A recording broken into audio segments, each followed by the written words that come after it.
మామూలుగా ఒక సినిమాకి థియేటర్కి వెళ్తావు బ్రో, నువ్వు ఏం చూస్తావు? మామూలు వేరే వాళ్ళు కొడితే సినిమా చూస్తావు అని అంటారు, అది నాకు అర్థం. బట్ నేను నీకు అడుగుతున్నాను, ఇది కాబట్టి సినిమా థియేటర్కి వెళ్ళి నువ్వు నార్మల్గా ఏం అబ్జర్వ్ చేస్తావు బ్రో?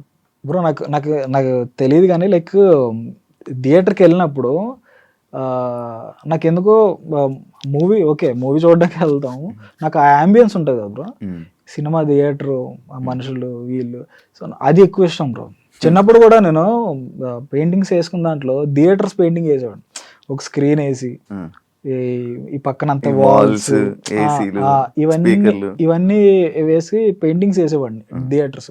అంటే నాకు తెలియదు ఆ థియేటర్లో ఉండే మ్యాజిక్. సో నేనేంటన్నా మనకి ఎప్పటికైనా ఇలాంటి థియేటర్ ఉండాలి, చిన్న థియేటర్ అంటే మినీ థియేటర్, అంత పెద్ద థియేటర్లు ఏం కాదు కానీ.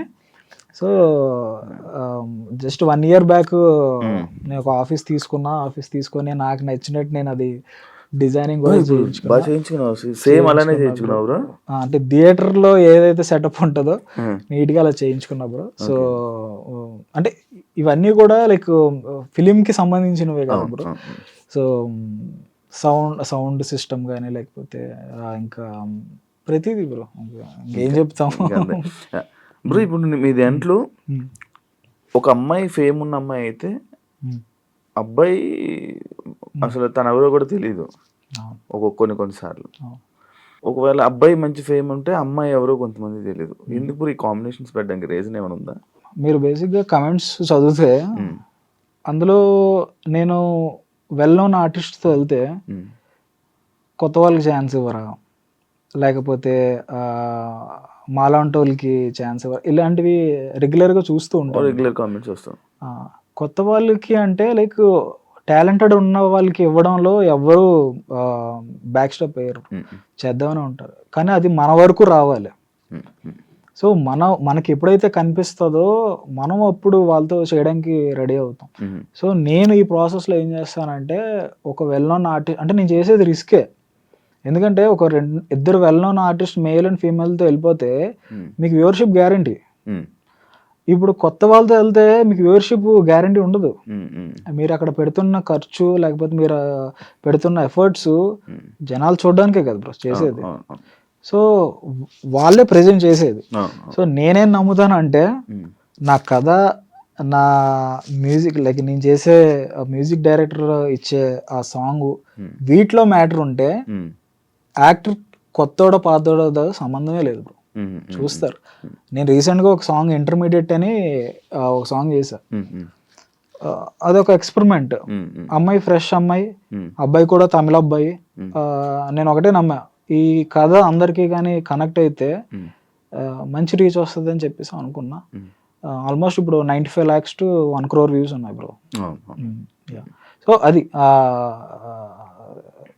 దానివల్ల అంటే లైక్ ఇప్పుడు ఏంటంటే కొత్త వాళ్ళతో చేస్తే చూడరు, లేకపోతే ఆల్రెడీ ఉన్న వాళ్ళతో చేస్తేనే చూస్తారు. ఏం లేవు బ్రో, మంచి మనం కంటెంట్ ఇవ్వాలి అంతే. డాన్స్ వచ్చి ఉండాలా ఎవరికి?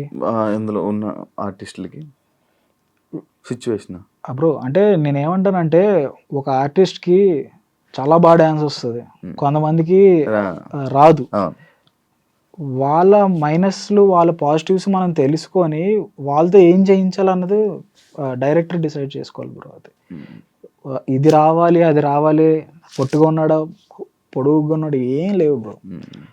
లైక్ వాళ్ళకి ఉండే పాజిటివ్స్ ఉంటాయి కదా, అది డైరెక్టర్ అడాప్ట్ చేసుకొని వాళ్ళ తగ్గట్టుగా స్టోరీ డిజైన్ చేసుకొని చేసుకోవడం. ఇంత వ్యూషిప్ ఎక్స్పెక్ట్ చేసావా బ్రో నువ్వు? అంటే ఫేమ్ ఉండడం, లైక్ ఫేమ్ ఉన్న వాళ్ళతో ఉండడం వల్ల అలాగ అయిపోయిందా, లేకపోతే ఇంత వ్యూషిప్ అనేది నువ్వు ఎక్స్పెక్ట్ చేసావు నువ్వు చేసేటప్పుడు? అంటే నేను ఇనీషియల్ స్టేజ్లో బ్రో ఒక 4-5 ప్రాజెక్టులు చేశా బ్రో. చాలామంది ఎక్కడ గివ్ అప్ ఇస్తారు అంటే, మనం ఎంత కష్టపడి చేసింది అంత వైడర్ ఆడియన్స్కి వెళ్ళాలనే దాంతోనే ప్రతి ఒక్కరు వర్క్ చేస్తాం. నాకు ఆ ఫస్ట్ 5 ప్రాజెక్ట్స్లో అసలు వ్యూవర్షిప్పే రాలేదు బ్రో. అసలు 1000 మంది కూడా చూడలే. అప్పుడు అనుకున్నా, అవును ఎందుకు చూడాలి, అందులో నేనెవరో ఎవరికి తెలియదు, యాక్టర్ ఎవరో ఎవరికి తెలియదు, కంటెంట్ కూడా మనం తీసింది పెద్ద అంత గొప్పదేం కాదు. సో ఎందుకు చూడాలి అనే క్వశ్చన్ మార్క్ నాలో పెట్టుకున్నావు. స్టార్ట్ అయింది. అప్పుడు నేను చేసింది ఏంటంటే, నీ కంటెంట్ యావరేజ్గా ఉన్నా ఒక తెలిసినోడితో చేస్తే అది జనాలకి రీచ్ అవుతుంది అనేది ఆ క్వశ్చన్ మార్క్ అలా స్టార్ట్ అయ్యి, అప్పుడు షణ్ముఖ్ జశ్వంత్ ఉన్నాడు కదా, తను పరిచయం అయ్యాడు అనమాట. తను డాన్స్ వీడియోస్ అప్పుడులో చేసేవాడు, లాంగ్ బ్యాక్ ఇండివిజువల్ చేసాడు, కవర్ సాంగ్స్ చేసేవాడు. కవర్ సాంగ్స్ చేసాడు. నేనేమనుకున్నానంటే లైక్ మన టేకింగ్ తన డాన్స్ ఈ రెండు క్లబ్ అయితే ఇంకా బాగా అవుతాయి కదా అనే థాట్ వచ్చింది. అయితే తను కొన్ని మెసేజ్ చేసినప్పుడు తను చూసాడు కానీ రిప్లై ఇవ్వలే. ఫేస్బుక్లో మెసేజ్ చేసా, బట్ అంటే అప్పటికి నేను అనుకున్నా లైక్ మనం కూడా అప్పటికి ఏం చేయలే. సో తను అప్పటికి వైవా చేసి ఉన్నాడు, వైవా బాగా హిట్, పెద్ద హిట్ అది. సో సరే తిన్నకంట్లో పడాలని చెప్పి నేను ఏంటంటే, అప్పుడు అల్లు అర్జున్తో సాంగ్ ఉంటుంది అతిలోక సుందరి అతిలోక సుందరి, అది కవర్ సాంగ్ లా చేసి మేల్ వెర్షన్ అలా చేసి, మా ఫ్రెండ్ ఒక అబ్బాయి సింగర్ ఉంటాడు, వాడితో పాడి 3D ఎఫెక్ట్స్ ఇవి అవి ఏవో చేసి అప్పుడు కవర్ సాంగ్స్ ఇంకా అప్పుడే స్టార్ట్ అయ్యారు ఆ ట్రెండ్.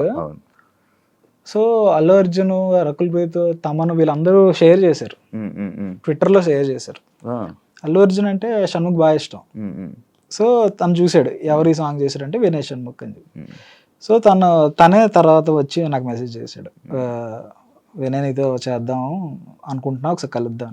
సో మా ఇద్దరిది అలాగా స్టార్ట్ అయింది, అలా స్టార్ట్ అయింది.